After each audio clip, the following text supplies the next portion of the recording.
Sejam todos bem-vindos e bem-vindas a mais um conteúdo aqui do 45 Minutos.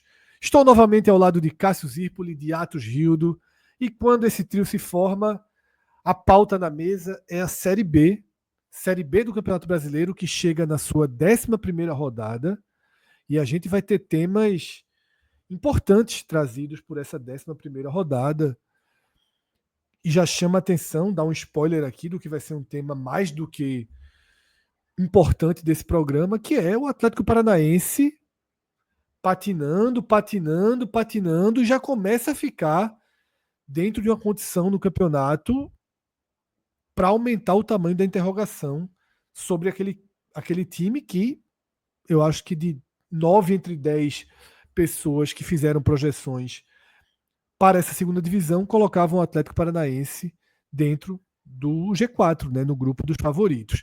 A gente vai analisar esse Atlético Paranaense, vamos analisar o Paysandu, tá, que mergulha numa lanterna já muito perigosa também. A gente vai trazer todos os dados sobre isso e mostrar as características que essa 11ª rodada deu para a Série B, tá? Como sempre, a gente abre o vídeo pedindo para que quem ainda não está inscrito no nosso canal se inscreva. Se você já está inscrito, curta, comente. É uma relação muito importante para a gente ter vocês perto, ter vocês inscritos no canal, ter vocês curtindo e ter vocês aqui nesse diálogo. A gente sempre fala dentro do vídeo da Série B que a gente ainda não fez nenhuma versão ao vivo, que os comentários são a forma de interagir que a gente tem. Vocês comentam no programa de uma rodada, a gente traz aqui os comentários no programa da rodada seguinte. Tá? Não é o ideal, não é o mundo perfeito, mas é o que a gente tem até aqui nessa temporada. A Série B está com um calendário muito espalhado, dificulta um pouco a gente, tá, para fazer as lives. Mas é isso, vamos direto agora para a análise de tudo o que aconteceu nessa 11ª rodada e a gente começa com os resultados, tá? A abertura começou com Botafogo 0, Curitiba 0. Novo Horizontino vence a Chape e confirma essa curva de crescimento do Novo Horizontino pelo 3º ano consecutivo, tá? O Novo Horizontino atravessando o campeonato ali dentro do G4, tá? Quarta vitória seguida, né, Fred? Quarta vitória seguida, né, Cássio, do time de Lousa. Até porque, até já olhando o resultado, Botafogo 0, Curitiba 0. Curitiba, que era o vice-líder na rodada, ele ficou meio dependendo. O jogo, como o Fred falou, abriu a rodada. Aí o Curitiba ficou dependendo dos outros resultados para saber se permaneceria. Permaneceu no G4, mas perdeu, foi ultrapassado, porque o Novo Horizontino chegou à quarta vitória. E o jogo seguinte, né, também Cuiabá e Paysandu, o Cuiabá chegou à 3ª vitória. Então, assim, são 2 sequências e os 2 ali acabaram passando o Coritiba. É isso, tá? O Paysandu perde do Cuiabá. Outro resultado bem importante, tá? O América Mineiro derrotado em casa, tá? Estreia de Anderson, perde da Ferroviária de Araraquara. Ficando muito complicada a vida do América Mineiro também. O Avaí, falados. Não, essa semana foi um pouco mais difícil de acompanhar os jogos, mas um jogo que eu consegui acompanhar foi América e Ferroviária. Veja só, a Ferroviária ela foi melhor o jogo todo, tá? O América, mesmo no primeiro tempo, saindo com 1-0, já era injusto aquele placar, porque a Ferroviária já tinha jogado melhor. E no segundo tempo, a Ferroviária vai lá e vira um jogo. O América, se não fizer uma janela boa aí, eu acho que vai ficar de fora dessa briga. Começou a janela com Arthur Souza. Qual é o início? A perspectiva da janela continuar depois de você abrir sua primeira contratação ser Arthur Souza, tá? Situação difícil, realmente, para o América.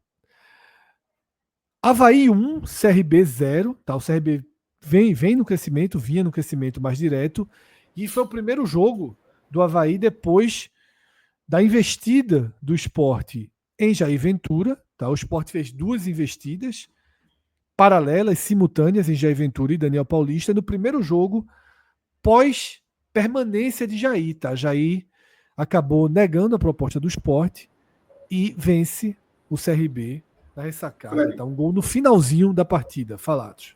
E nosso goleiro, hein? Que a gente agora tá virando uma pauta, né? Tem hora que ele vai mal, tem hora que ele vai bem. Eu achei que o nosso goleiro aí contribuiu no gol do Avaí.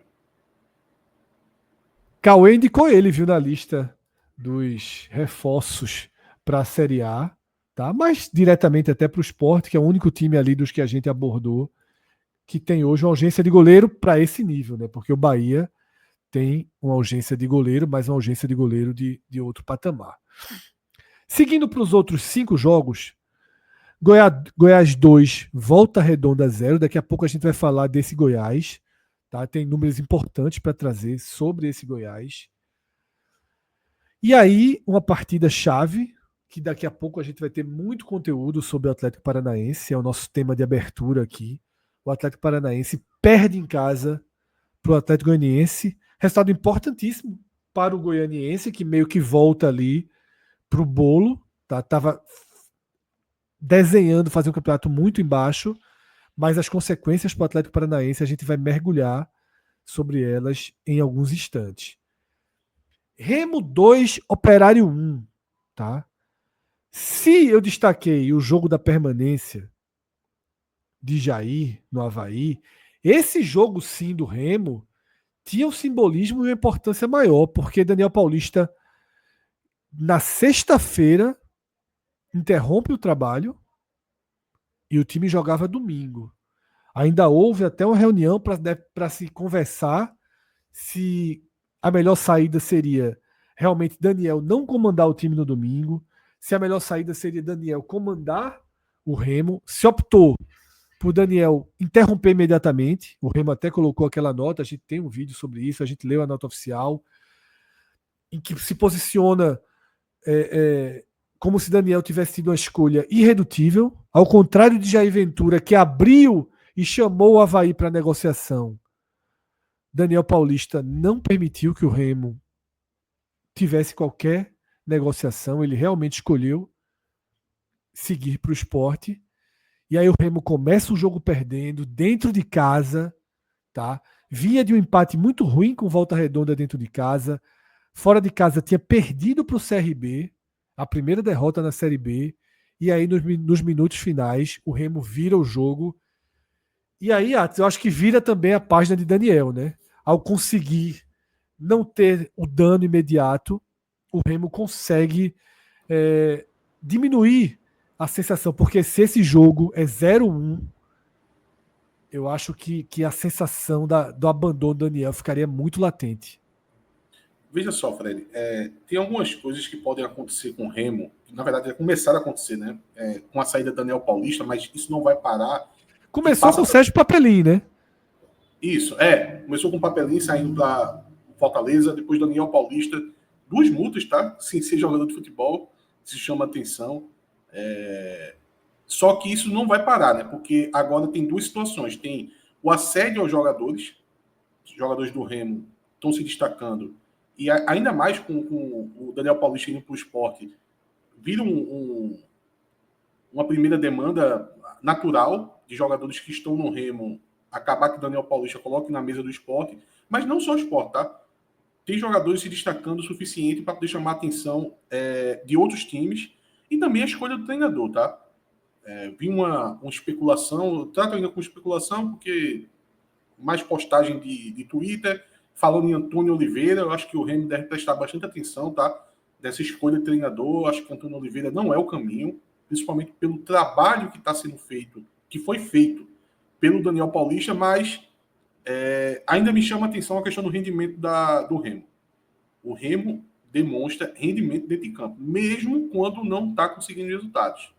Mesmo quando empatou em casa e perdeu fora, no empate em casa foi em determinados momentos. No jogo contra o CRB, em boa parte do jogo, na verdade, eu acho que a natureza do jogo ali levou aquele 2-0 para o CRB, mas não demonstrou que foi a partida, e hoje, e dessa vez, o Remo volta a mostrar rendimento. Quando você dá uma visão geral na Série B, Fred, isso é um pouco raro, tá? Se você isolar o Goiás, vamos esquecer o Goiás, vamos deixar... Digamos que o Goiás já subiu, vamos esquecer o Goiás dessa análise. quando você passa a olhar rendimento dentro da Série B, não é algo muito comum. Quem está demonstrando rendimento e qualidade é o Remo. Por isso que na última tier list que a gente fez, eu já coloquei ali umas fichas boas no Remo, que é o meu candidato ao acesso, por estar demonstrando rendimento. Agora, vai precisar se proteger desse assédio aos seus jogadores e tomar uma decisão correta na escolha do treinador. Não pode errar. Nisso que Atos falou, Fred, primeiro, o Remo continua sendo um clube com apenas uma derrota na competição, ou seja, um time que é difícil de bater, de ser batido. Quase um quarto do campeonato o time tem uma derrota, não dá para dizer que um time desse vai desalinhar. Agora, o assédio aos jogadores começa a existir na zaga, no ataque, o treinador já perdeu. E falando rapidamente dessa de Antônio Oliveira, que seria o inverso, né? Ou seja, Antônio Oliveira está no Sport, vai para o Remo, de repente Daniel Paulista, que está no Remo, vai para o Sport. Salvo uma grande coincidência de repente, Daniel Paulista continuar deixando o Sport mal e Antônio Oliveira deixar o Remo bem, poderia parecer que, independentemente dos técnicos, os elencos dentro do campeonato é que bastaram para ter esse rendimento. Mas pelo trabalho de Antônio Oliveira, os últimos trabalhos de Antônio Oliveira e os últimos trabalhos de Daniel, o Sport tende a ter alguma chance de acreditar numa melhora, talvez não suficiente para escapar na primeira divisão, mas uma melhora para deixar de ter a pior campanha que tem hoje. E no caso do Remo, não é que tenha sido o caminho mais fácil, não. Parece ter sido simplesmente... já que a gente perdeu o treinador dos caras, quem é que treinava os caras? Assim, porque assim, não é possível que dentro do mercado, dentro de um trabalho catastrófico, que o Remo disse, não, bora de Antônio Oliveira, porque, pela mesma coisa, porque ele fez um grande trabalho no Cuiabá. Esse grande trabalho no Cuiabá vai sustentar quantos empregos ainda, quantas oportunidades? A do Corinthians, que foi imediata, ok, mas depois vai para o Atlético, vai para o Curitiba, daqui a pouco está no Sport, daqui a pouco está no Remo, assim, não dá nem tempo de o cara se reciclar, de o cara, enfim, melhorar qualquer coisa, assim. Então, nesse caso do Remo, a gente gravava, o Remo ainda não tinha anunciado treinador, isso era só a imprensa de Belém trazendo essa informação, por isso que acho que é válido abordar aqui também. Mas eu fico até aqui, antes da expectativa do desfecho desse negócio, mas que o Remo procure outro treinador, até por uma questão lógica, porque nesse caso seria buscar um treinador que acabou de ser uma catástrofe de comportamento e de trabalho técnico. Assim, eu não consigo ver o motivo para o Remo achar. Só se fosse assim, quem é que estava na Série A? Vamos trazer um treinador que estava na Série A. Mas é tipo isso. Na Série A. É melhor Pepa. Aí é melhor Pepa. Se for essa lógica, é melhor o outro treinador do Sport, Pepa, do que Antônio Oliveira. No caso, Antônio Oliveira fica parecendo muito mais de que perdemos o treinador para os caras, vão pegar o treinador que estava lá e de repente assim, porque não faz sentido, tá?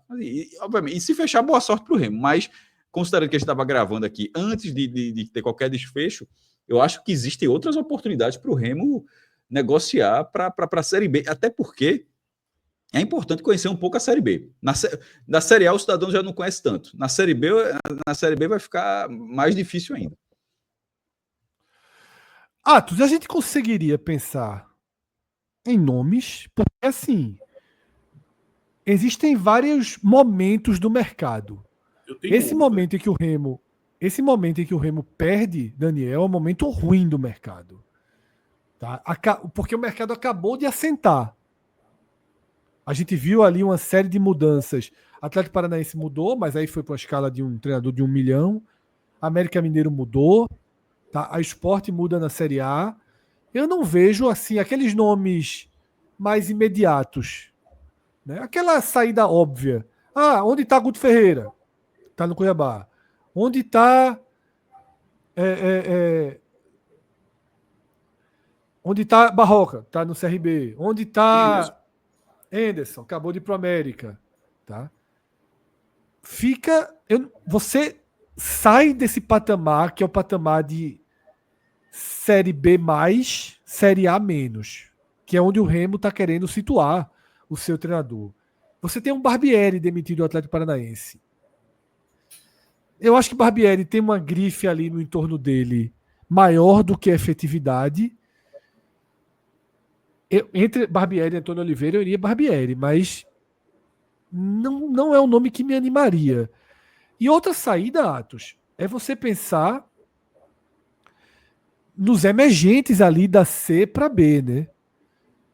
Um Roger Machado, que um Roger Machado, não, desculpa, o Roger, ex-atacante, esqueci o sobrenome dele, que era do Atlético, né? Tem alguém assim que você pense numa oportunidade, que a gente identifique num cara ali vindo da Série C, ou que até esteja ainda na Série C, e o Remo possa fazer o que o Sport fez e tirar, interromper um trabalho? Veja só, Fred, eu acho que o Remo tem que tomar muito cuidado com esses nomes que possam parecer ser acima do mercado do Remo. Não do mercado do Remo, mas que sejam de primeiro escalão da Série B, ou até que tenham alguma experiência na Série A. Acho que o Remo tem que tomar muito cuidado com esses nomes, tá? Porque pode vir um cara que ali não venha. Primeiro, esses treinadores não vão estar no melhor momento da carreira, isso é perigoso, tá? E pode não entender esse momento do Remo. O Remo é um time do Norte, então você fica pensando assim: se o cara vem num momento ruim e relaxado da carreira, veja, como é que vai tocar esse trabalho do Remo? Então, eu acho que o Remo tem que tomar cuidado com esses treinadores. Eu vejo que a opção é você pegar um treinador que venha fazendo tecnicamente um trabalho bom, tá? Um treinador emergente, eu acho que é o perfil a se buscar. Já que não tem muitas opções no mercado, a gente está no meio da temporada, eu acho que é o perfil, Fred. E como você disse, para mim, assim, tem um nome ideal para o Remo. É o nome de um treinador que está na Série C. Um treinador muito bom, que vem fazendo bons trabalhos, e esse ano está fazendo um trabalho espetacular, que é o treinador do CSA, o Igor Magalhães, tá? E eu acho que o Remo tem total capacidade de tirar o Igor Magalhães do CSA. Total capacidade. Eu não sei como está a questão do contrato, mas geralmente esses times assim da Série C não vão se proteger demais. A Série C ali, às vezes, é muito oscilante, às vezes até um treinador que você acha que vai ir até o final do ano com o seu time, mas pode perder 3 jogos, 4 jogos, e você acabar mudando, então você não faz uma proteção muito grande, como o próprio Remo acabou não fazendo com o Daniel Paulista, tá? Acabou que a multa da saída do Daniel Paulista foi uma multa até baixa, para um clube que estava brigando por acesso da Série B para a Série A. Então, foi até dada a informação que não era nem os 450, né? Que foi de 250 mil a multa. Veja, eu não sei quanto é o salário do Daniel, mas parece ser o valor de um salário. Parece esse valor de um salário. Muito baixa a multa. Então, mas às vezes é uma condicional do treinador para ir, né? Também. E também aquela questão, às vezes você não tem uma convicção, né? O Remo estava entrando nessa Série B com muitas incertezas, né? O Remo não sabia antes do campeonato que ia estar disputando. Óbvio que eles se prepararam para fazer o melhor, mas eu acredito que está acima das expectativas, né? Eles estão bem satisfeitos com a posição do Remo hoje no campeonato. Mas eu fosse o Remo, eu ia no Igor Magalhães. É um treinador que eu vejo fazendo o mesmo percurso que o Granais fez no Operário e chegou ao Mirassol, tá? Então eu acho que o Igor Magalhães é um dos treinadores mais emergentes que tem agora, e você vai estar pegando ali no momento da baixa, entre aspas, dele, apesar de estar fazendo uma bela temporada do CSA, tá pegando ele na Série C. Então... E o Remo fica como uma boa opção para ele, porque você tá pegando um time que está disputando diretamente o acesso com saúde financeira para seguir nessa disputa, né? Isso. E Fred, veja só, tem um elemento que eu sempre acabo contando quando é time do Norte e do Nordeste, tá? Ele tá fazendo um trabalho no time do Nordeste. Eu acho que é algo muito mais próximo ali, o Remo estando do Norte, e você confiar no treinador que vem fazendo um trabalho bom no Nordeste. Porque quando você pega um treinador que só tem trabalho no Sudeste, só tem trabalho no Sul, interior de São Paulo, eu já falo aqui para quando chega para trabalhar aqui no Nordeste, eu já fico com o pé atrás, tá? Eu acho que o treinador ter uma experiência na região é muito importante. E o Igor Magalhães ter essa experiência trabalhando no Nordeste, eu acho que é um elemento que o Remo, sim, se interessar pelo Igor Magalhães, é um elemento a favor dele, tá? Eu acho que é um ponto importante, porque às vezes o cara fica muito desconexo, você traz aquele cara que tem bons trabalhos no interior de São Paulo, aí você, do nada, você leva ele para um Remo, eu não acho muito interessante, não. Então, é um fator, pode parecer uma bobagem, mas é um fator importante, ele ter um trabalho atual no Nordeste do país.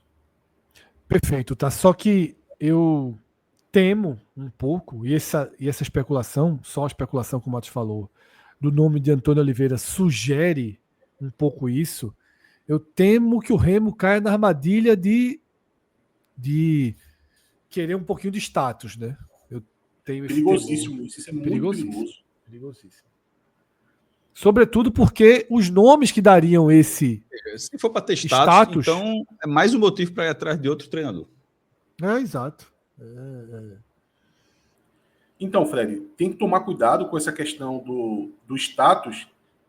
Veja, nem sempre o status é ruim, né? Às vezes entrega alguns elementos positivos. Eu até falei sobre o Marcos Braz, que eu acho que ele vai fazer um bom trabalho no Remo, tem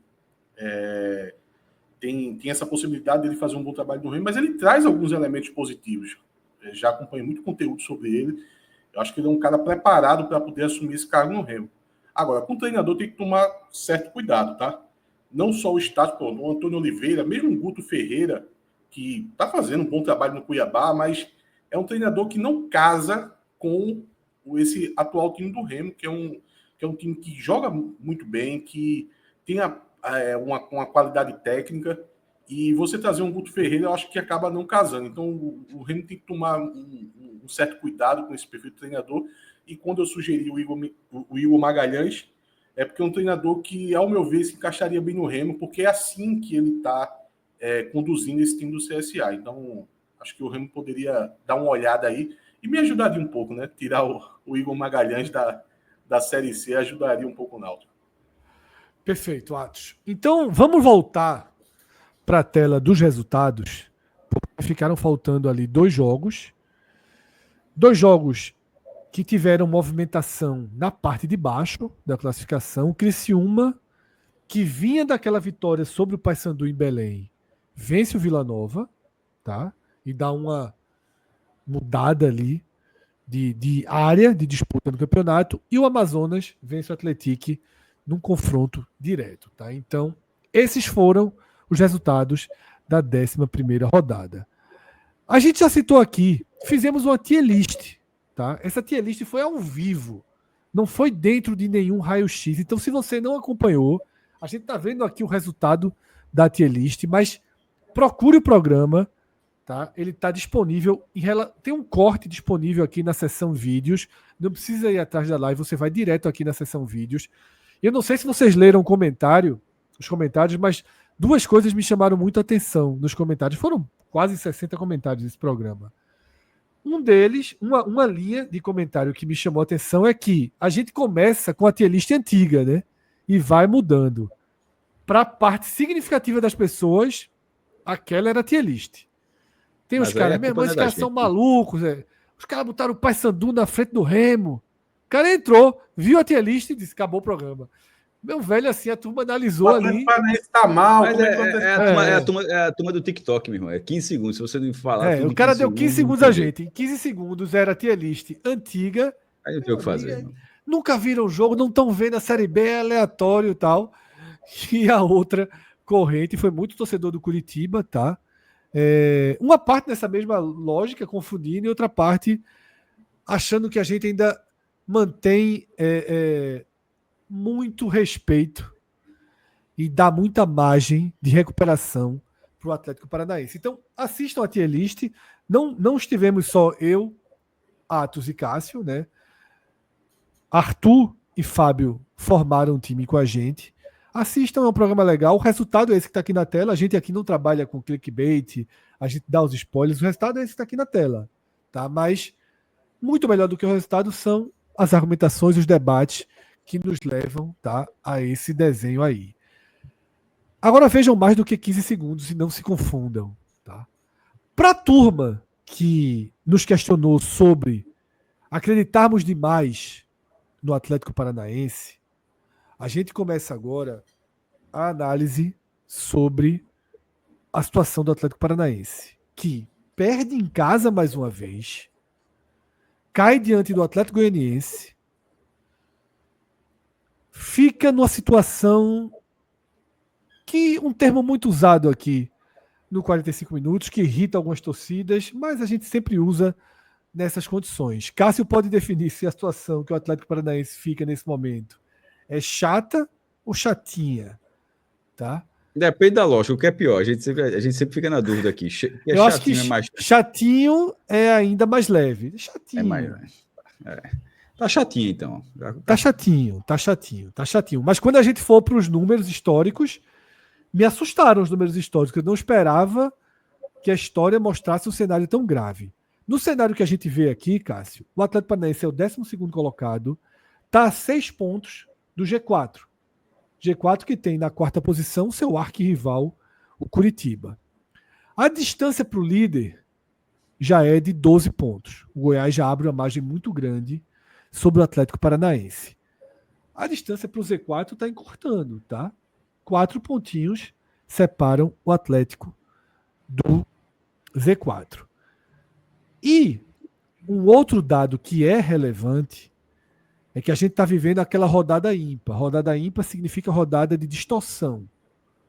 Nessa distorção, o Atlético tem 6 jogos em casa e 5 jogos fora. Tá? E depois a gente vai para um detalhe que ainda agrava um pouco essa relação. Tá? Antes de abrir para os primeiros comentários de vocês, vou trazer mais um quadro que mostra a distância entre o G4, onde está o Curitiba, e o 12º, entre o 4º e o 12º. Só para mostrar que o dano que o Atlético Paranaense tem nesse momento, que é de 6 pontos, está dentro da média histórica. Tá? A média histórica nesse momento é 5,8, seria 6, que é a mesma distância do ano passado, por exemplo. Então, o Atlético Paranaense é um 12º colocado clássico nesse momento do campeonato. Tá? Não tem nenhuma distorção de pontos, nem positiva, nem negativa, não é um recorte fora da realidade. O Atlético Paranaense faz uma campanha histórica de 12º colocado. E agora eu abro o primeiro giro, né, de opinião de vocês aí sobre essa situação que já preocupa, tá? Os números vão ser piores do que essa apresentação aqui. Fred, antes de falar da campanha, porque você, na verdade, já falou da campanha, eu vou por outro caminho, eu vou contextualizar por que a gente sustenta o Atlético onde a gente colocou, na atualização da tier list, e o quanto isso é absurdo a campanha eu ia falar Santa Cruz, que a gente fala tanto Pernambuco aqui, que o Atlético vem fazendo. O balanço do Atlético em 2024, teve 2 relatórios recentemente nacionais, um deles foi do Convocados, enfim, que analisam as contas dos principais clubes brasileiros. Obviamente o Atlético Paranaense foi analisado, sobretudo porque estava na Série A ano passado. A gente está falando de um clube que em 2024 teve uma receita de 497 milhões de reais, que terminou, embora rebaixado, terminou com um superávit, ou seja, saldo positivo entre receita líquida e despesas de 23 milhões de reais. A gente está falando de um clube que só o que impulsionou a receita, na verdade, foi venda de jogador, mas a gente está falando de um clube que ano passado conseguiu apurar 208 milhões de reais com venda de jogador. É um número próximo do que... Não, acho que ninguém vai ter. Talvez esse número 208 seja o que todos os outros concorrentes desse ano terão de receita. Não sei porque o Coritiba é SAF, por outro modelo, o Coritiba pode ter um pouco mais, mas gerando a própria receita sem ser o aporte do investidor. Não sei se alguém chega a 200 milhões na Série B, não. O Atlético teve isso ano passado vendendo jogador. As outras receitas do time, patrocínio, 109 milhões. TV e premiações, 58 milhões. Bilheteria e sócio-torcedor, 85 milhões. Assim, não dá para esse clube... Você pega esse clube, estou falando do balanço de 24, um balanço que termina positivo apesar da queda, e dizer, não, esse time vai brigar pelo acesso. Não, esse time é favoritaço para subir. Aí desempenha dessa forma. Aí você vai para o segundo ponto. O esforço para o Atlético Paranaense ter essa campanha atual, tendo um cenário econômico desse tamanho, é inacreditável. Assim, apanhando, perdendo o Atlético Goianiense, levando goleado dentro de casa do Botafogo, saldo negativo com 11 rodadas, o time está na segunda página faz tempo, já está 6 pontos do G4, que inclusive é o Coritiba que fecha, o 14, o Atlético tem 20. O Atlético nesse momento está mais próximo da zona de rebaixamento, que está 4 pontos da zona de rebaixamento e a 6 do G4. Eu não acho que o Atlético vai cair para a Série C, embora alguns torcedores, mas torcedores é sempre... Tudo é superdimensionado, né? Ou feito ou abaixa. Então, assim como se ganhar 2 jogos, o torcedor vai achar que subiu. Se perder 2 jogos, vai achar que acabou. Mas, por outro lado, tem torcedores que têm razão em e demonstrar preocupação com...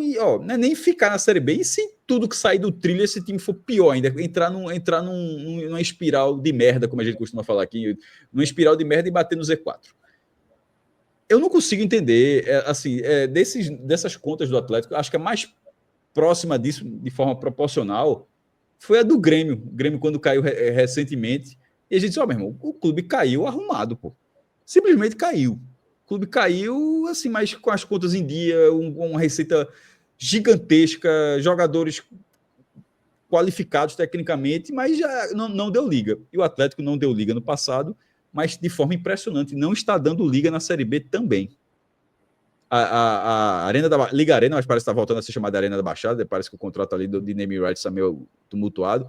A Arena da Baixada não está sendo um ponto a favor do clube, tanto que Fred trouxe aí a questão da relação de mandos, o que evidencia a má campanha do Atlético.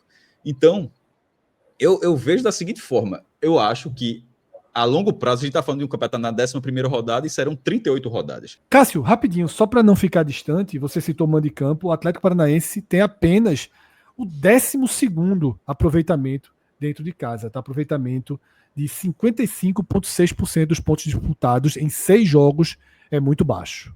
Isso num mando de campo onde o Atlético passou um tempão sem perder do Flamengo, assim, o Flamengo na alta, mas chegava lá e apanhava. Onde historicamente é um dos mandos mais complicados da primeira divisão, onde tem um gramado sintético que poucos têm, então assim, acaba sendo um diferencial para o clube, e tá na segunda divisão, tá um nível desse, assim, eu não consigo entender. O campeonato ele vai projetar para até 38ª rodada, como eu falei, tá batendo 1/4 no campeonato, basicamente. Tem muito tempo para reverter, e a parte econômica, por isso que eu quis enfatizar ela, a parte econômica ela é suficiente para o clube se qualificar o seu time num nível muito acima dos concorrentes, mas muito acima mesmo. Mas não está dando liga, isso é impressionante, e futebol de vez em quando isso acontece. Então, ainda que a gente considere, a gente diz que o Atlético estava na categoria, subiu, né? A gente coloca agora como favorito ao acesso, mas o favoritismo do acesso do Atlético vem dessa soma de fatores. Um mando de campo que, embora ruim hoje, mas que costuma ser forte, um time que hoje não rende, mas que tem um clube por trás que ainda pode investir pesado nesse elenco para ele melhorar. Então, existem fatores que você consegue projetar para o restante da competição, mas hoje, de forma prática, essas coisas não estão acontecendo. E elas não estão acontecendo num ritmo que preocupa demais. E o Atlético Paranaense é aquela coisa. Ele costuma bater e voltar. Assim, desde 95, né? Assim, ele passou um tempo na Série B, acho que cai em 93, se eu não me engano, não sobe em 94, e sobe como campeão em 95. E aí faz aquela sequência todinha, aí cai, volta, depois passa a sequência todinha de novo, isso ganhando o campeonato nacional, finais internacionais e tal. Para esse Atlético passar um ano de Série B sem subir é basicamente outro rebaixamento, tá? Assim, seria sentido do mesmo jeito. Que é algo que a gente sempre diz, Cássio, equipes desse porte não existe. Não subir é cair de novo. É um novo rebaixamento. E nessa condição atual do clube, seria até vergonhoso, na verdade. Atos, você foi o único ali quando a gente fez o videoguia que não colocou uma interrogação pesada não, mas colocou uma interrogação tímida sobre os caminhos do Atlético Paranaense nessa Série B, e essas interrogações agora, obviamente, aumentaram, né? Isso, Fred, e eu já utilizo isso para poder responder a turma que acompanha a gente, que está interagindo nas respostas dos vídeos, né? Que eu vi muita gente nessa linha de dizer, olha, vocês não estão vendo o que está acontecendo aqui no Paraná. Teve até um comentário que estava um pouco mais exacerbado ali, dizendo assim, não, aqui já se fala em livrar do rebaixamento, tal, é o Coritiba... É justamente nos comentários da tier list. É o Coritiba que está com possibilidade de acesso. Veja, a gente não está negligenciando isso não, tá? Inclusive, eu tenho um certo pessimismo em relação ao Atlético Paranaense um pouco maior. E, na verdade, eu estou até atenuando um pouco, porque eu não desconsidero o ponto que Fred sempre traz muito, e Cássio também, da questão da capacidade orgânica do clube. Veja, Cássio trouxe que o ano passado o orçamento do clube era de 400 milhões. Meu amigo, assim... 500, na verdade, é 497, assim, só para arredondar para cima. Meio milhão. A Série B, ela trabalha com a média abaixo de 100, pô. Tem clubes ali que é 50, 60, os clubes um pouco mais humildes. Pegando o dinheiro da Liga, o CRB teve 60 no passado, Atos. Veja, então, não tem como desconsiderar isso, até porque o campeonato é muito longo. Hoje, o momento do Atlético Paranaense assim, é desastroso, tá? É desastroso. Você perder em casa para o Atlético de Goiás. O Atlético de Goiás não é um Atlético de Goiás que está lá no G4 fazendo uma bela campanha, tem um bom time. Não é isso. O Atlético de Goiás tem seus problemas durante a competição. E o jogo do Botafogo da Paraíba... Veja, o jogo do Botafogo da Paraíba teve uma expulsão. Poderia dizer que foi um jogo atípico onde nada fez sentido. Então veio aquela goleada do Botafogo da Paraíba, do Botafogo de São Paulo. Mas ligou um alerta. Agora, essa derrota agora para o Atlético de Goiás, se brincar, é mais dura.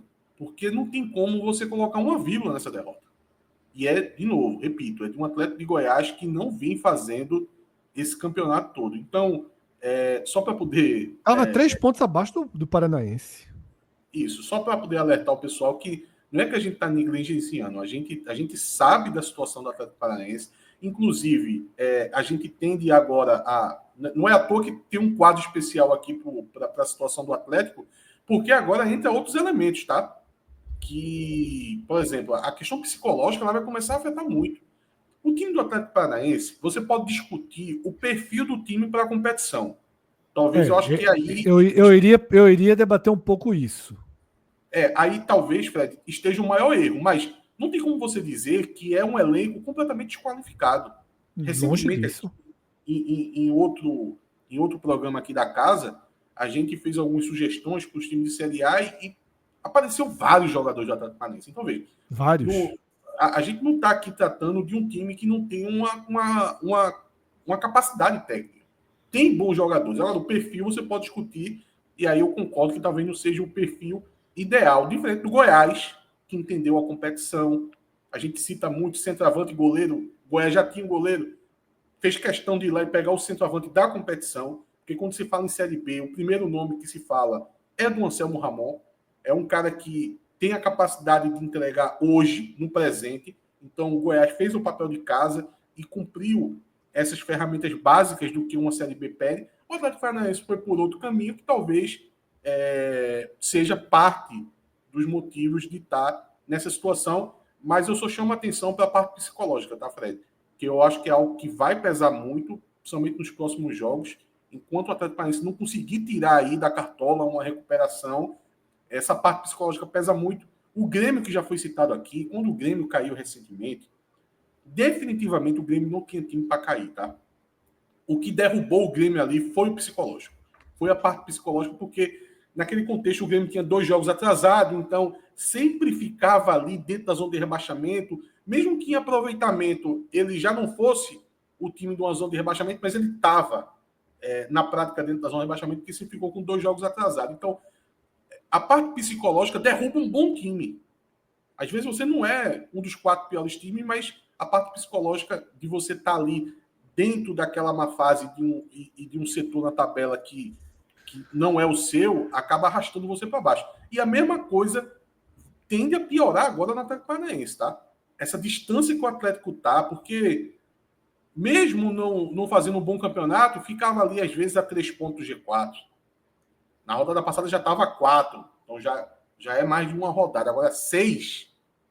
Quando você olha para o Z4 e está mais próximo, agora o Atlético está a 4 pontos do Z4 e a 6 do grupo de acesso. Já é um outro cenário que vai trazer mais forte esse elemento psicológico, e quanto mais demorar para o Atlético Paranaense dar uma resposta, esse fator psicológico vai acabar entrando em campo e deixando o Atlético numa situação ruim.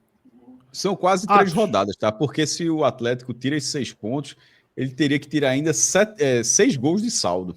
O Coritiba tem mais 4, o Atlético tem menos 2. Então, assim, você nessa altura do campeonato já está praticamente 3 rodadas para entrar no seu objetivo. É chatinho como está ali na tela. Atos, você citou as indicações, né, na lista de Cauê, de jogadores do Atlético Paranaense, no programa que a gente fez na última segunda-feira.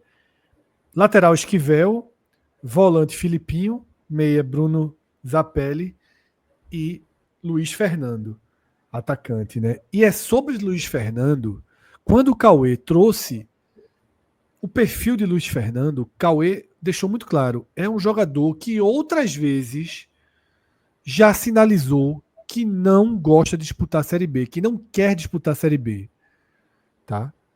E acabou aceitando, porque o Atlético Paranaense, como o Cauê falou, queria sair ali do Atlético Goianiense. Mas eu fiquei muito pensando nisso, o quanto o Atlético Paranaense pode estar caindo naquela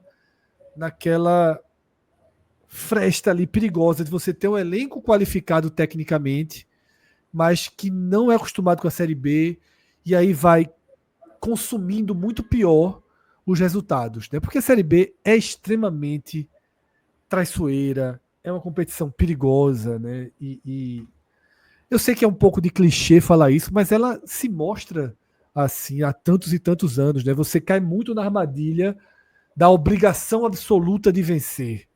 Que na Série A não existe essa obrigação absoluta de vencer. Na Série A tem uma oportunidade. O Atlético Paranaense jogar em casa contra o Ceará numa Série A, o Atlético Paranaense jogar em casa contra um Juventude, os caras sabem que é um jogo para vencer. Mas se perde a partida, ninguém sai dilacerado dizendo acabou o ano, não tem condição de jogar, esses caras não existem. E a sensação da torcida do Atlético nessas derrotas para Botafogo, nessa derrota para Atlético Goianiense, é uma sensação de ter muito medo de como esse time vai responder. E como eu falei antes, esses 2 primeiros slides que a gente trouxe, eles são a parte leve, tá? Quando a gente tá dizendo aqui, ó, o Atlético Paranaense está dentro da média histórica. E aí, eu passo até um sentimento de quem produziu esse conteúdo. O primeiro quadro que eu fui olhar foi esse. Quando eu vi a classificação, 6 pontos atrás, eu disse, será que isso está uma distorção? Será que está perto? Será que está longe? Não, está dentro da média histórica. Eu, enquanto produtor desse conteúdo, eu pensei assim, irmão, se está dentro da média histórica, foi uma formação que eu me colocando na cabeça do torcedor do Atlético Paranaense, eu achei uma situação confortável estar dentro da média histórica. Quando eu fui desdobrando o que significa estar dentro da média histórica, eu tomei um susto. Eu não esperava que a história mostrasse o que a gente vai mostrar agora, tá? Primeiro corte. Em toda a história da Série B disputada nesse formato dos pontos corridos, né, com 20 clubes, apenas 4 times, tá? 4 times em todos esses anos. São 20 edições, 19, essa é a 20ª. Só 4 times abaixo da 12ª posição na 11ª rodada conseguiram acesso. 2 deles lá no comecinho da Série B, quando a história você até está sendo jogado pela primeira vez, é um pouquinho de distorção, tá? A gente teve o América de Natal em 2006, tá? O América de Natal tinha 13 pontos e era o 12º colocado. Aliás, era o 14º, né? Eu tô falando abaixo da 12ª posição. Em 2007, o Ipatinga tinha os mesmos 14 pontos do Atlético Paranaense e era o 13º colocado. Em 2016 e 2018, Avaí e Goiás, respectivamente, eram 16º com 11. Tá? A gente entende que o Atlético Paranaense tem um perfil mais próximo de Avaí e Goiás do que dos 2 primeiros. Só que na dupla checagem, além de só 4 times que estavam na 12ª posição para trás terem conseguido acesso, são esses mesmos 4 que subiram com 14 pontos ou menos. Não tem mais nenhuma exceção perdida em nenhum lugar. Eu acho esse um dado histórico perigoso para o Atlético Paranaense. E vou aprofundá-lo no slide seguinte, tá? Quando a gente traz... Vou trazer esse slide aqui primeiro. Quando a gente traz aquelas campanhas semelhantes que a gente costuma mostrar. Primeiro, a gente traz só os times que tinham exatamente 14 pontos. Tá? Os times que tinham exatamente 14 pontos nesse momento do campeonato. Só um subiu, que foi aquele Patinga que a gente acabou de mostrar. Tá? E Cássio sempre pede, Fred... E subiu quase campeão, tá? Esse segundo lugar que ele tá aí, ele perde esse título num gol nos acréscimos do Coritiba, que jogou contra o Santa, que já estava rebaixado, jogo no Arruda. Aí o Coritiba vence o jogo no finzinho. Então não é que o Ipatinga subiu. O Ipatinga subiu e é isso aqui, um triz ainda não terminou como campeão. E você observa, tá? Que o Ipatinga que subiu, como o Cássio falou, vice-campeão, quase campeão, tem 67. A Ponte Preta de 18 chega a 60 e mais ninguém chega a 60. Ou seja, ter 14 pontos nesse momento do campeonato,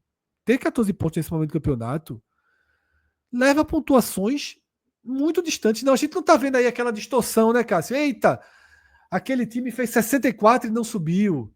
A gente não encontra essas distorções, o que é um elemento a mais de preocupação para o Atlético Paranaense. Tá? E aí eu vou mostrar...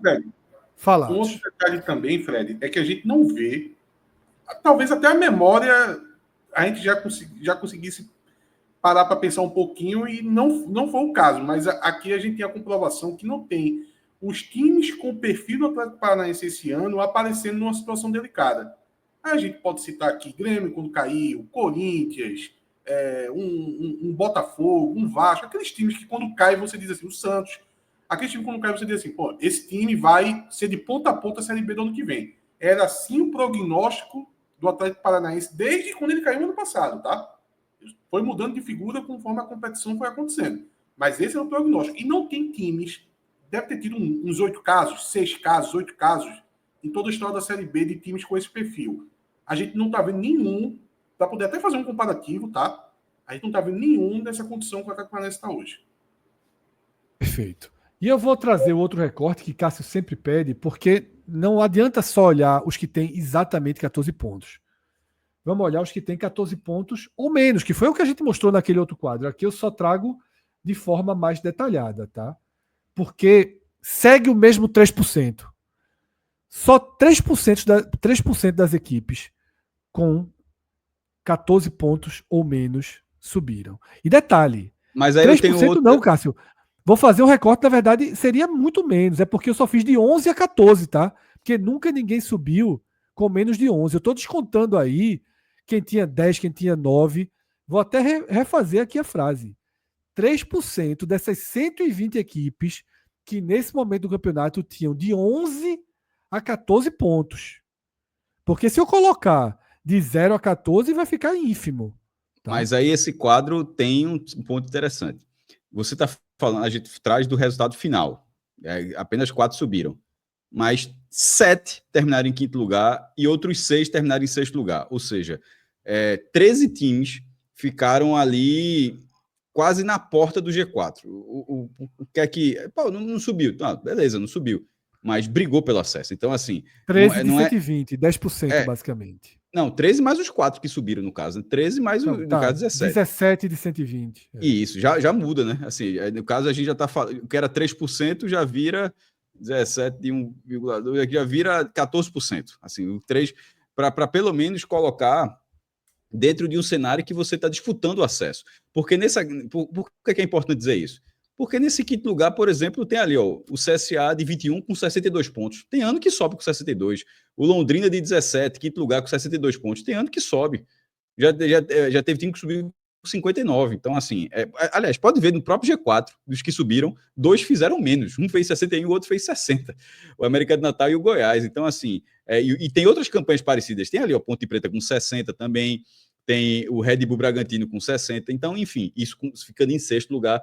Então, a posição final é importante, mas olhar esse outro cenário mostra que com 14 pontos já não é tão estranho você disputar o acesso, porque 3% mostra que é muito raro, tá, Fred? 3% fica parecendo que você é carta fora do baralho.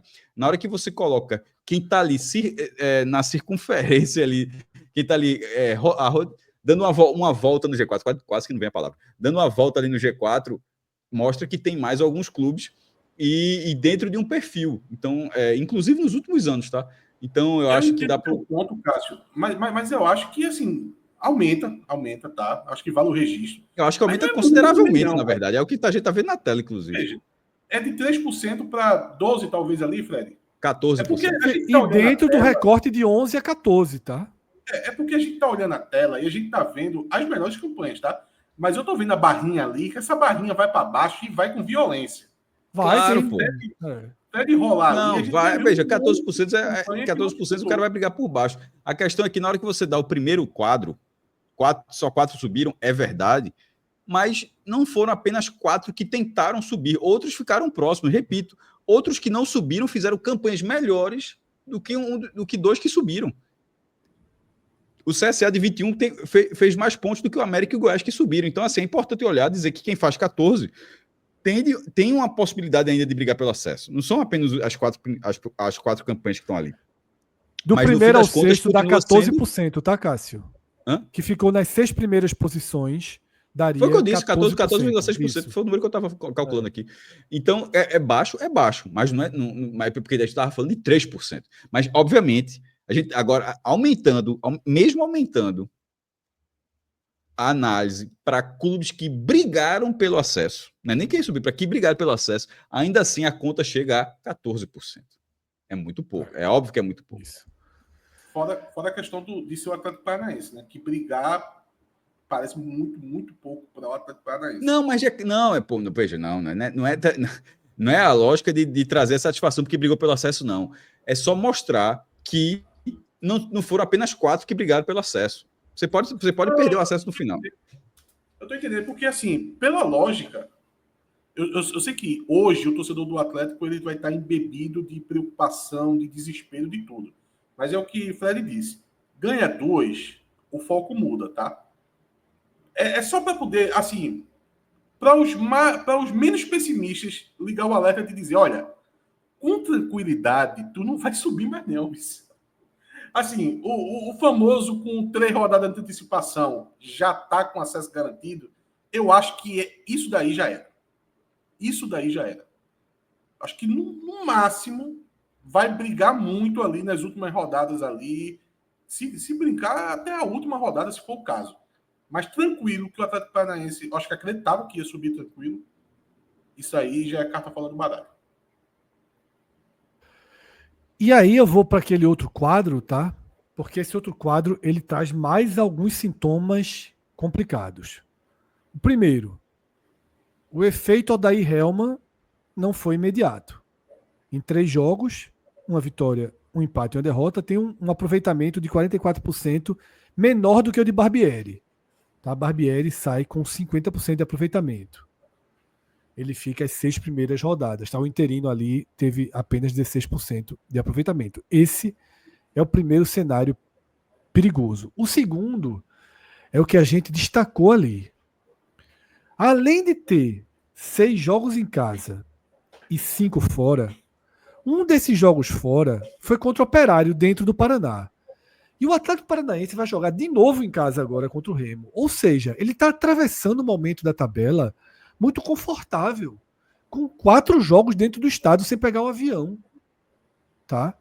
Vai ficar com uma distorção de 7 jogos em casa e 5 fora, sendo um dos 5 o Operário. Ou seja, vai ter jogado 8 partidas no Paraná. Depois da próxima rodada, o Atlético Paranaense vai ter jogado 8 partidas no estado do Paraná e 4 partidas fora. Tá? Foi a Goiânia, enfrentar o Vila Nova. foi a Novo Horizonte, enfrentar o Novo Horizontino, e a Cuiabá. Tá? Cuiabá e a Belém. Foram as 4 viagens. Tu já tinha colocado, Fred, luz nisso há umas 5 rodadas atrás, chamando atenção para ser o ponto de virada do Atlético Paranaense. Exatamente. E recuperação, acho que foi mais ou menos ali na queda do Barbieri ali, depois do jogo do Botafogo, tu já está começando a chamar atenção. Olha, vai ter algum jogo. Não, minto eu. Eu acho que foi depois do. Foi depois da derrota para o Novo Horizontino. Não, foi. Foi. Que tinha os 2 jogos em casa. Pronto, exatamente, que ele faria 6 de 7 jogos dentro do estado do Paraná. Foi uma saída do G4. Depois dessa derrota para o Novo Horizontino, o Atlético Paranaense saiu do G4. Aí Fred pegou e chamou a atenção. Olha, vai ter um cenário, pelo menos, de uma quantidade de jogos, não só em casa, como dentro do estado do Paraná. E veja, ainda tem esse confronto aí contra o Remo. Veja, olha o nível do adversário. Agora há pouco eu estava definindo o Remo como de toda a competição dos times que está apresentando uma melhor qualidade técnica. Então, veja, o adversário está longe de ser um adversário fácil, né? Todo esse detalhamento que Fred deu, que seria uma oportunidade para o Atlético Paranaense de se mostrar para quem ele veio para o campeonato, pode ter sido desastre total. Já dá para avaliar como desastre total agora, e o último tiro de um jogo em casa é contra o Remo, assim, que acho que é um dos piores confrontos que o Atlético Paranaense podia ter agora. Eu diria que só o Goiás ou o pragmatismo de um Novo Horizontino ia ser pior para um Atlético Paranaense enfrentar agora. E aí, Atos, como se não bastasse, é o que eu falei. Eu não quis ser um profeta aqui do terror, não, mas eu falei que a gente traria números ruins, né? Os números históricos que a gente já mostrou. Outro número preocupante é esse quadro da direita. Olha onde o Atlético Paranaense concentrou a maior parte dos seus jogos contra os times de baixo e basicamente onde ele venceu. Tá? Ele venceu o Lanterna, ele venceu o penúltimo colocado, Paysandu e Atlético. Ele venceu o 15º, que na época não era 15º, estava lá embaixo, que era o Criciúma. Contra a última vitória, era o 16º. E venceu o CRB. Tá? Ele concentra, tá, quase todos os seus jogos, 9 dos seus jogos do 7º para baixo. Nos 2 confrontos que fez com a turma de cima, perdeu os 2. Tá? A gente tem aqui, eu vou até ampliar para que todo mundo possa ver, tá? A gente tem a distribuição dos pontos do Atlético Paranaense. 0 ponto nos jogos contra o Z4. Tá? 4 pontos, 66,7% de aproveitamento nos jogos contra o G8, mas na verdade aí são 2 jogos só, né? Também é o que vai ser a média. Peraí, tu tá falando G8, tirando o G4, é? O G8 pela lógica, sim, só o bloquinho azul ali na conta. Tá, tô vendo agora. Que Pedro Pereira fez no Power BI, né? Na verdade não é G8, é do 5º ao 8º, né? Para ser mais correto. Do 9º ao 12º, 16,7%. Do 13º ao 16º, 50%. E aí onde ele vai bem? Contra o Z4. Tá? Contra o Z4. Que ele tem 66,7% isso aí. de aproveitamento. E se você for olhar os times que ainda restam enfrentar, Fred, a gente tem Goiás, a gente tem o Clássico contra o Curitiba, a gente tem o Remo, tem o Avaí, tem o América ali perdido. O América tem seus problemas, mas é um time de camisa, um time de nome, né, de expressão na série, pelo menos na Série B, né? Sempre jogando Série A também. Então, veja, resta ali para o que ele está mais ou menos ganhando, Volta Redonda e Amazonas. Assim, cenário difícil para o Atlético Paranaense. A gente tem no nosso Power BI, não vou trazer aqui para a tela, mas a gente tem no nosso Power BI aquele ordem de dificuldade, um ranking de dificuldade da tabela, tá? E o Atlético Paranaense é o time que tem a 6ª tabela mais fácil até aqui.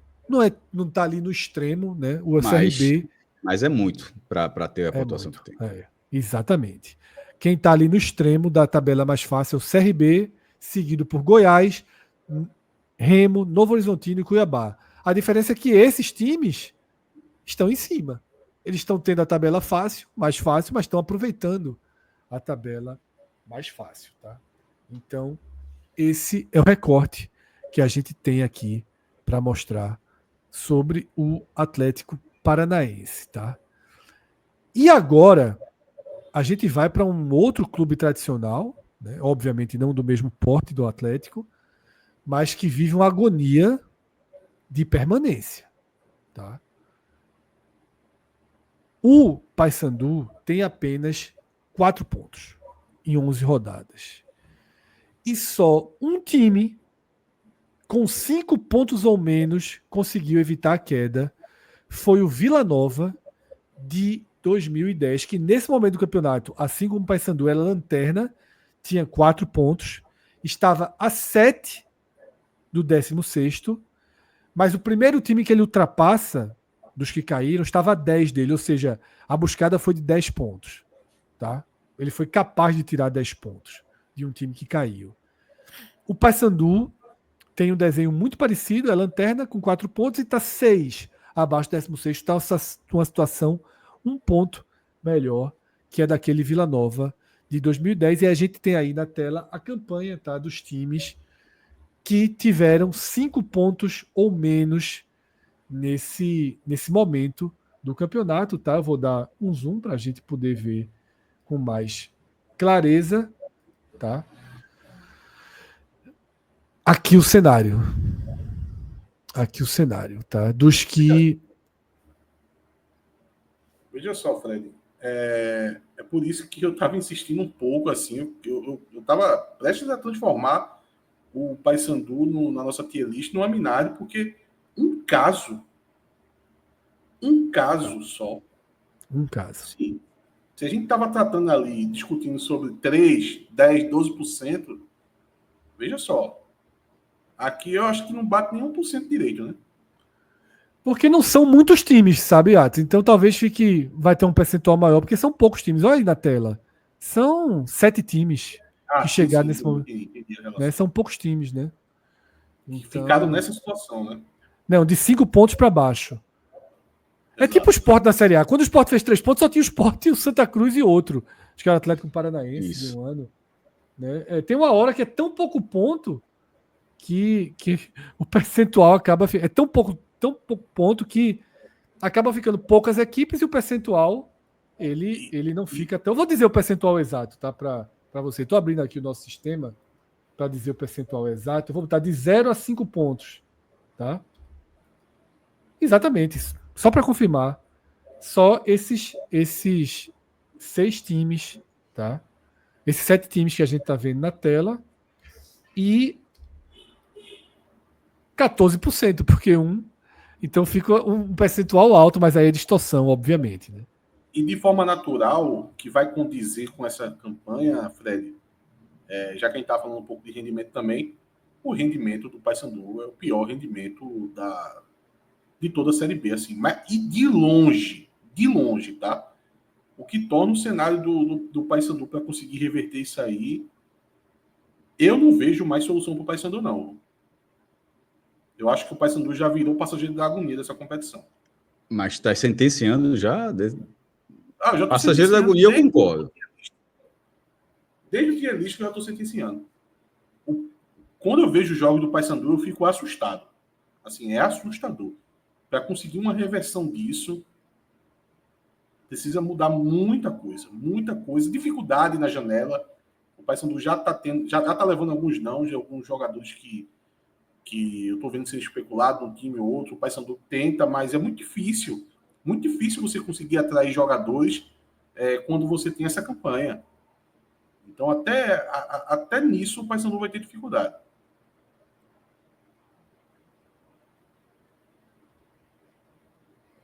O próprio Jean Carlos, Fred, que foi um jogador alvo dos times de Série B, quem acabou ganhando essa disputa foi o Criciúma, pagou caro ali, teve que pagar um empréstimo, acho que foram 300 mil para o Juventude, e um salário de 250 mil por mês. O Paysandu tinha interesse no Jean Carlos e não conseguiu ganhar a disputa. E veja, talvez uns pontinhos que o Criciúma tinha mais, agora o Criciúma já botou uma certa distância, né? Mas naquele momento ali, os pontinhos que tinha mais já foi suficiente para poder o jogador tomar a decisão, né? Então, veja hoje em dia como tabela, situação no campeonato, influencia até na busca por reforço. O jogador olha a tabela. O empresário do jogador olha a tabela. Ninguém quer ir para um time que esteja com uma probabilidade tão alta de rebaixamento. Concordo, Atos. Tá, de fato, é um cenário preocupante. E eu confesso, Atos, que o mesmo susto que eu tive mergulhando nos números históricos do Atlético Paranaense, eu tive para o Paysandu.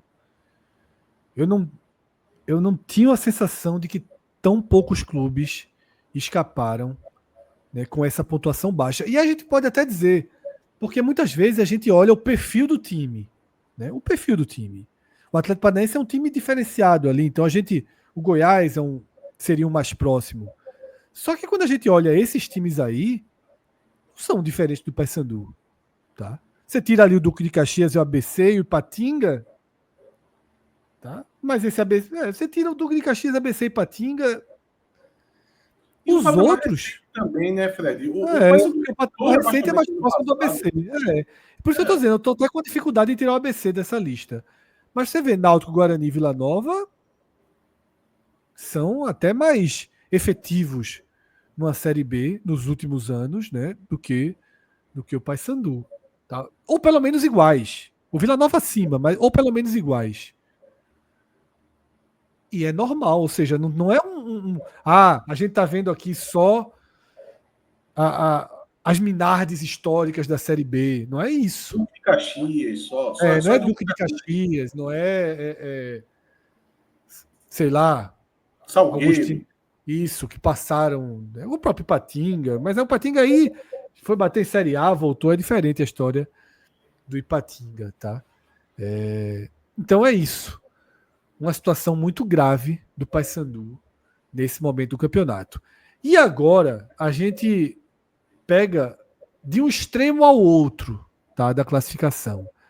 A gente sai de dois times que vêm numa situação muito preocupante. A gente analisou o Atlético Paranaense se distanciando perigosamente do G4 e a gente viu o Paysandu afundando na lanterna. Agora a gente vai para um líder, tá, que começa a se tornar um líder com um viés de líder histórico, tá, na competição. Nesse momento do campeonato, com pontuação acima, em toda a história, só o Cruzeiro de 2022, que tinha 2 pontos a mais do que o Goiás, e o Guarani e Corinthians 2009 2008, que tinham 1 ponto a mais do que o Goiás. Veja que o Goiás vai se tornando, como eu falei, um líder, tá, histórico. Algumas diferenças. Para o Cruzeiro, as diferenças são mais brutais, né? O Cruzeiro tinha 6 pontos a mais que o vice-líder e 11 a mais do que o quinto. O Cruzeiro ele já tinha subido ali na 11ª rodada. Guarani e Corinthians são mais próximos, tá? O Guarani tinha os mesmos 6 que o Cruzeiro tem para o vice-líder, mas só 7 para o quinto colocado, 1 ponto a mais do que o Goiás. O Corinthians tinha 7 e 8, são mais próximos nesse momento do campeonato. Tá virando muito líder. A campanha, quando a gente soma Mancini de 2024 com Mancini de 2025, o aproveitamento é enorme, tá? E tudo caminha para aqueles acessos de vento em popa, né? Porque nessa condição, aquilo que a gente falou de que o Remo pode ter Série A batendo na porta, que o Atlético Paranaense pode ter Série A batendo na porta, o Goiás já fica um pouco mais protegido, porque uma campanha dessa, o cara já não vai trocar um Goiás por um Vitória. Eu não vou nem citar Sport ou Juventude. O cara não vai trocar um Goiás por um Mirassol, um Goiás por um Fortaleza. Hoje o patamar salarial do Fortaleza é muito alto, mas em perspectiva de seguir na Série A, tá, o Goiás está muito mais próximo da Série A de 2026 do que todos esses times que eu falei aqui. Tá? O Goiás hoje é um time com 1,5 pé na Série A. Ah, Fred, você está dizendo isso com 11ª rodada? Tô. Por que eu tô? Olha para a tela. Olha para a tela. Só um time com 26 pontos não subiu foi o Criciúma de 2007. Os líderes quase todos sobem. Tá? Só 4 líderes até hoje não subiram. 2 deles com 21 e 22 pontos, que não é uma pontuação de líder. Então, o Goiás acelerou demais nas últimas rodadas. E demais, Cássio. Isso porque o Goiás não está... Não é possível somar o resultado, porque esse início do Goiás, 8 vitórias, 2 empates, 1 derrota em 11 jogos. Se você pega a reta final da Série B, claro, porque é com o Mancini, ela foi com o Mancini, aí Mancini sai e Mancini volta agora para a Série B. O Goiás venceu os últimos 7 jogos na Série B. Então, Fred, se você somar, é quase um turno, tá? Já é quase um turno. Os últimos 18 jogos do Goiás pela Série B, e aí eu somando 24 e 25, são 15 vitórias nos últimos 18 jogos do time pela Série B. Eu não sei se o Corinthians em 2008 ganhou isso tudo não, viu? Assim, 15 e 18, caramba. Impressionante, tá? Impressionante. Aqui na tela a gente vê também as diferenças, né? Mostrando que essa diferença do Goiás de 6 pontos para o quinto colocado, tá? É uma diferença dentro da média histórica, que é 5,6, um pouquinho acima da média histórica, né? A campanha muito forte, muito segura do Goiás nessa Série B, tá? E aí, a gente vai ver uma tela agora, saindo do Goiás e entrando na disputa pelo G4, que é o que eu chamei de efeito sanfona, tá? Estamos numa rodada ímpar, numa rodada de distorção. Então essa rodada distensiona, tá? Por que eu chamei de sanfona? Nessa rodada, as diferenças elas se ampliam.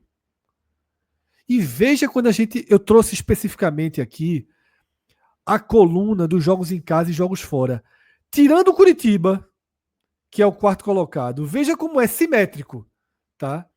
Os 5 ali entre o primeiro e o sexto e os 5 imediatamente abaixo. Veja como está simétrico esse quadro, que mostra esse efeito sanfona, porque, em tese, tá? A rodada tem algumas distorções, mas em tese, CRB, Chape, Vila Nova, Ferroviário e Operário, tá? Do 7º ao 11º, jogam em casa agora, tá? E em tese os de cima jogam fora. Pode ter uma nova aproximação.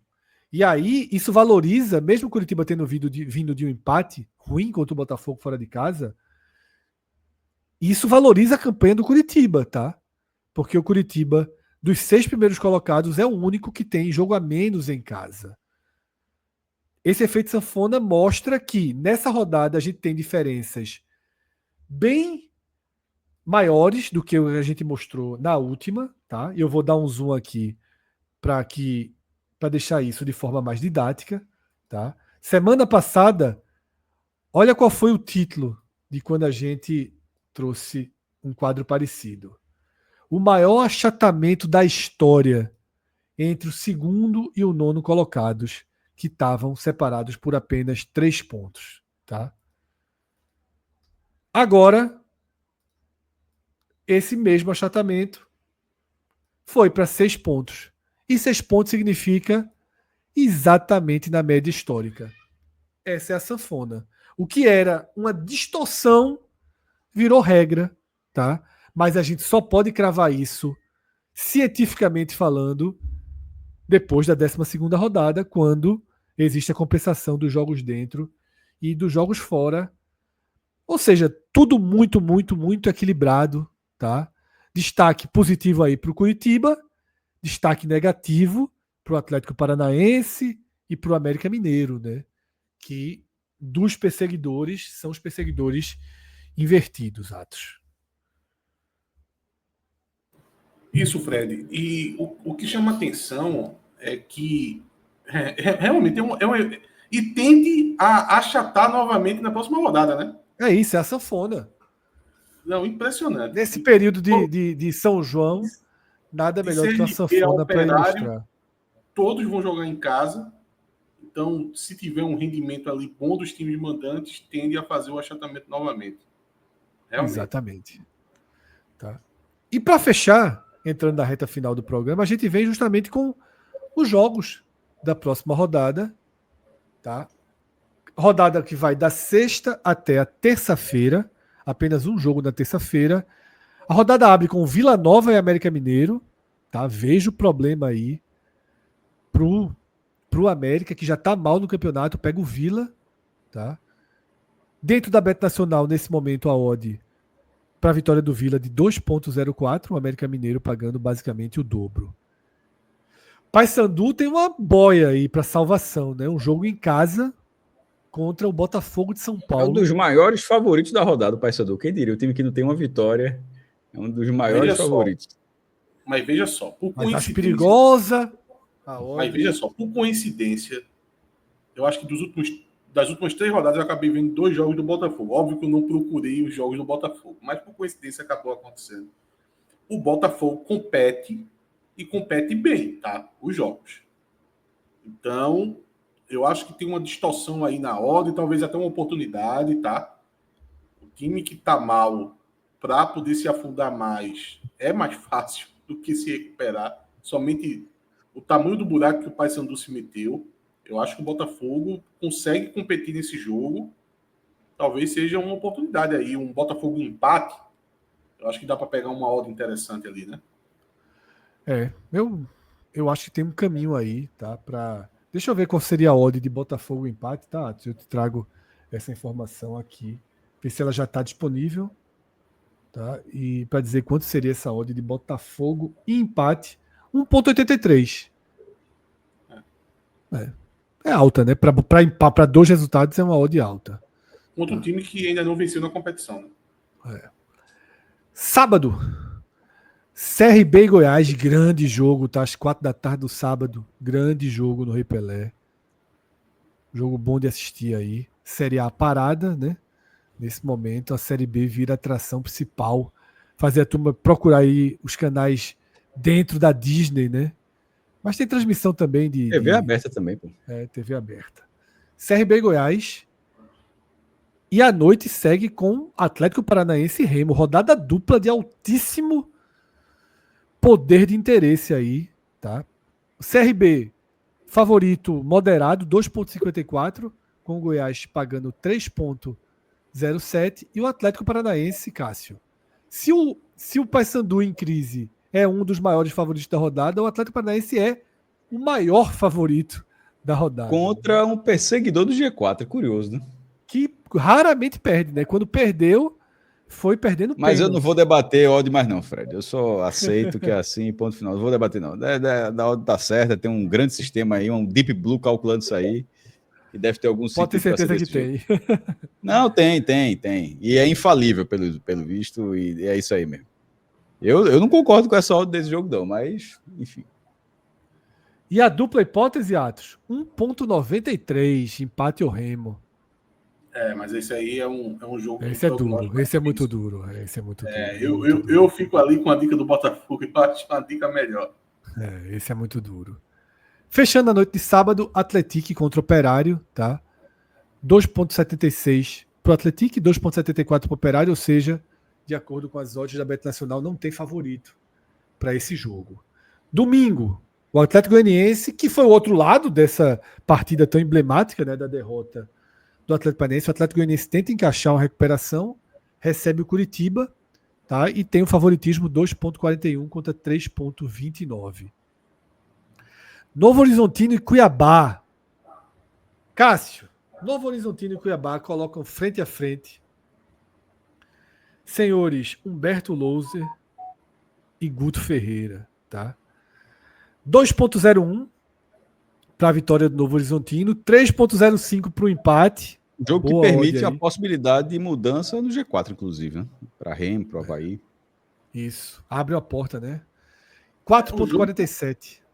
É o jogo do pragmatismo. Olha, eu não duvido que quando vai ser o jogo, é domingo 4 da tarde. Veja só. O Novo Horizontino e Cuiabá não vai ser aquele chamariz de atenção do público brasileiro, né? É bom ficar... Já vai ter um Mundial de Clubes rolando, inclusive. Veja. É bom alguém... A gente pode combinar, entre a gente tudinho aqui, que está acompanhando aqui, que vai assistir esse vídeo, de alguém se ligar em assistir esse jogo, porque eu não duvido que os dois treinadores podem apertar a mão da partida e dizer, vamos ficar com empate, vamos. Aperta a mão ali, vai cada um para casa com um ponto, porque é o jogo do pragmatismo, meu amigo. Novo Horizontino e Cuiabá. Vamos lá, tá? Também no domingo, Criciúma e Amazonas, 1,80 para o Criciúma, 4,99 para o Amazonas. Chama atenção aqui, tá? Criciúma tentando ganhar corpo no campeonato. Acho uma boa aposta, inclusive, viu? Acho uma das mais seguras que apareceram aqui, tá? Pegando o ritmo, se reforçando, e é o adversário ideal para esse momento. Eu acho até melhor do que Vila Nova e América. Eu não confio tanto no Vila Nova, não. Criciúma, um bom jogo, tá? Chape Ferroviária na segunda-feira à noite, 2,24 para Chape, 3,75 para Ferroviária, muito aberto aí. Volta Redonda e Avaí, 2,78, 2,81, tá? Acho uma rodada ruim, tá? De procurar apostas aí com mais segurança. Aqui a gente indicou na rodada passada, a gente acertou, inclusive. Tá? A gente teve um aproveitamento aí de 100%. Essa aqui eu já acho mais tensa. A única que eu iria era esse Criciúma e Amazonas. Tendo que apostar, veja só, num time que acaba de respirar no campeonato. Mas é o jogo ideal, no momento ideal, o estádio vai estar muito cheio. É uma retomada, as primeiras vitórias, né, desde a chegada de Eduardo Batista. O time responde, né? Isso é importante. Eu recebi uma dica aqui, tá? Cauê Diniz mandou uma dica aqui pra gente. Ele disse uma dupla, Criciúma para vencer a partida e gol de Carlão contra Chapecoense. Uma boa dupla aí. O grande Carlo. Carlão foi um personagem importante aí do último raio-x da Série A, tá? Agora sim a gente vai para as despedidas, aquele momento em que a gente conversa em tempos distantes. Tinha um filme, acho que é A Casa do Lago, né?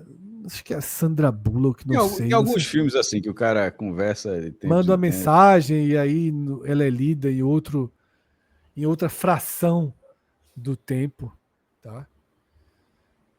Vamos lá. Delfino Neto, né? Torcedor do Goiás. Muitos torcedores do Goiás chegaram nessa live. Parabéns pelo trabalho de vocês. Amamos o Nordeste e o futebol nordestino. Obrigado pelo espaço dado à Série B e ao Goiás Esporte Clube, o maior do Centro-Oeste, tá? E tamo junto. Abraço, Delfino. Aquelas disputas do maior da região no Centro-Oeste. Esse é o mais fácil. É mais fácil de responder a dele. Será que é o ex-ministro Delfim Neto? Fiquei pensando assim, Delfim Neto não é um nome muito comum, não. Pode ser o ex-ministro. Mas se for Delfim Neto, seria muito curioso. Mas aqui é Delfino Neto, né? Mas seguindo a lógica de Atos, se fosse Delfim Neto, seria muito curioso Delfim Neto dizendo, aqui é Goiás. Aqui é Goiás, Delfim Neto. Aqui é Goiás. Seria muito bom. Delfim Neto, tá? Delfim Neto, que seria uma comunicação daquelas, né? Relacionadas a escrever uma carta, mas aí não apenas separados por tempo, mas separados por vidas, né? Delfim Neto faleceu no dia 12 de agosto de 2000. Eu tava com essa dúvida aqui, eu fui na onda de Atos, eu disse, essa mensagem não tem nem condição de ser, mas seguiu a lógica de toda forma, aqui é Goiás. E nasceu e morreu em São Paulo. Dificilmente ele seria Goiás. Aí tem nada a ver, pô. Aí o cara, a vida política e econômica ali, podia ser. Poderia ser torcedor do Goiás, tranquilamente morando em São Paulo, não tem problema não. Cássio abriu essa magia aí para ele ser torcedor do Goiás.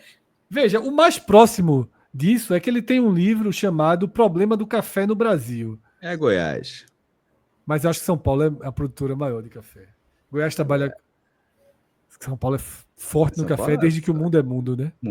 Desde que o Brasil é Brasil, pelo menos. Não, nada. Aí teve... Era do Nordeste, no começo. Até uns 2 séculos ainda, tudo era feito aqui. Aquela república do café com leite não era São Paulo Sim, pô, mas aí pô, pelo amor de Deus, aí, sabe? Tô falando que você desde que o Brasil é Brasil. Eu tô dizendo, desde que quando o Brasil surge, a parada toda era aqui, meu amigo. Era ali, ó. Na beira do Capibaribe. São Paulo e Minas, né? A política do café com leite, né?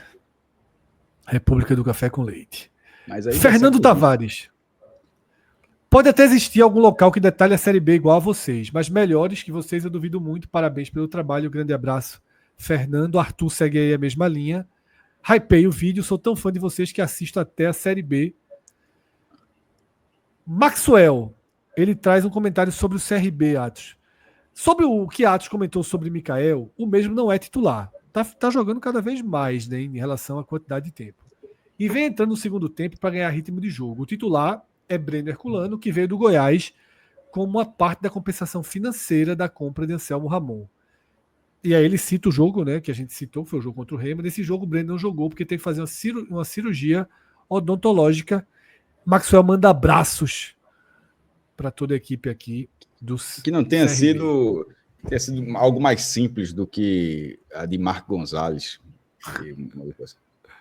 Fez ele tratamento sério. Contextualize, Cássio, para a turma poder lembrar. É um chileno que o esporte contratou e fez um tratamento dentário que foi um pouco extenso. Impedia ele de jogar futebol, o problema dentário. Segundo foi argumentado pelo próprio. A raiz, Caio Rocha, né? A raiz estava inflamada. Caio Rocha, né? Elogia a gente pelo trabalho, boas as análises. Ouço como se fosse um podcast enquanto estou no trabalho, tá? E ele é mais um torcedor do Goiás e que venha mais um título nessa Série B, tudo caminha para isso. Pedro, se possível, falem sobre o Z4 em alguns dos próximos raio-x. A situação do Paysandu se assemelha à do Sport. E seria interessante ver quais foram os times anteriores que conseguiram escapar. Pedro, seu pedido foi uma ordem, a gente já atendeu nesse programa. Eu ia trazer também os comentários da turma da Tier List, mas deixa para outra oportunidade. Deixa para outra oportunidade. Tá muito em cima aqui já do joguinho da Seleção Brasileira. A gente tá gravando isso aqui na noite de terça-feira. Deixamos aqui, inclusive, votos de felicidades aí pelo aniversário de Carlos. É isso. Na próxima quarta-feira, tá? Não Ancelotti é ou Ancelotti? Depende, você que escolhe. Ancelotti. Ancelotti. O primeiro café. Vocês viram que vão fazer um mosaico escrito Carlito? Isso. Era para ser, eu não entendi até agora porque não chamaram o cara de Carlinho. Era para ser Carlinho. E a galera tá falando Carlinhos. Não é Carlinhos, não, pô. O nome do cara é singular, pô. Inclusive, meu irmão se chama Carlos. E existe muito mais Carlos do que Carlos. Aí, uma vez ele foi. Meu irmão se chama Carlos? Carlos. Aí ele foi apresentado, foi conhecer a família da namorada. O S estava quebrado no cartório. Aí pode ter sido isso. Aí quando conheceu a família que namorava, que virou esposo, aí conheceu a sogra. Prazer, Carlos. Um só. Respondeu assim sendo apresentado a sogra. Um só. Assim, nasceu na velha bota? Ele nasceu na velha bota ou na tripinha mesmo? Na tripinha. Portugal deitado. Não. Interior do Ceará. Cara, a família de Cássio é espalhada aí. A família de Cássio sai pingando um. Na época estava no interior do Ceará, foi para lá, mas a gente... Bye Brasil, né? Seguiu ali o Bye Bye Brasil de Chico Buarque. Veja, eu corri um risco, não é risco não, seria um prazer, de repente ser mal interpretado, mas corri o risco, mas também... Com todo respeito, eu corri o risco de ser o quê? De ser o quê? De nascer da Guiana Onde vai ser o tapa? Guiana Francesa. Guiana seria um prazer. Teria sido um prazer, naturalmente. Teria sido um prazer. Pô, tu tá com medo da Guiana Francesa, cara. Eu achei que era dentro do Brasil. Eu também, veja só. Se fosse dentro do Brasil, o Cássio ia dar o pause. Ele não aguentava, não. Ele retira. Não é ao vivo. Ele dava a ré. Guiana Francesa que cobra visto, mas agora parece que Macron e Lula entraram no acordo e não vai ter mais visto. E o pior é que eu fiquei pensando o seguinte: Cássio é do Amapá. Onde danado... Lado, então, onde danado seria que Cássio considera... Aí tá explicado. Seria da Guiana Francesa. É isso. Seguimos então, tá? Para Seguimos para canto nenhum, terminamos o programa. Agora veio o Grande outro abraço a Carlos, todos. o Carlos Ancelotti. Quarta-feira que vem tem vídeo novo, né? Porque a rodada só termina na terça. Direção de Márcio, tá? O novo aprendiz. Tá um monstro aí nas direções. Abraço a todos, até a próxima. Tchau, tchau.